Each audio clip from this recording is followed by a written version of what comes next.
highly important topic for your NEET examination as well as for other competitive examinations where plant physiology is an integral concept. Now here we'll talk about photoperiodic responses in plants. Photoperiodic responses in plant, one of the very simple and commonly asked question is which species exhibit which is an example of which category, right? So for example, under the short day plants we have rice, soybean and tobacco. There would be direct questions which would be pertaining to this concept, right?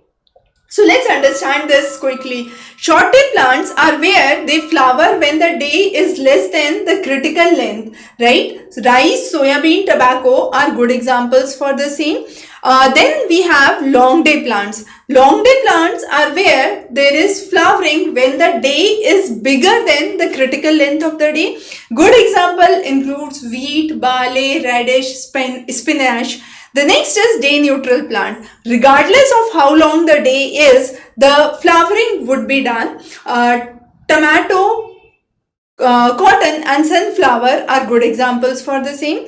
Then interesting thing, right? Long short day and short long day plants. So long short day means they initially require long day followed by short days. Sistrum is a good example, and short long day means a short day followed by a long day. Bryophyllum is where we have such case, and then there are intermediate plants which require specific day length range in order to have a good photoperiodic response. So this graphic was basically to help you understand the very basic concept that the examples in each of these categories are important. Specifically the short long day, long short day, which are exceptions, are really important. And again in the short day plants, long day plants, day neutral plants, the examples become very crucial. So thanks for joining. In case you have any questions or queries, feel free to post those in the comment below, and of course the complete material and references are available in the link below. Thank you.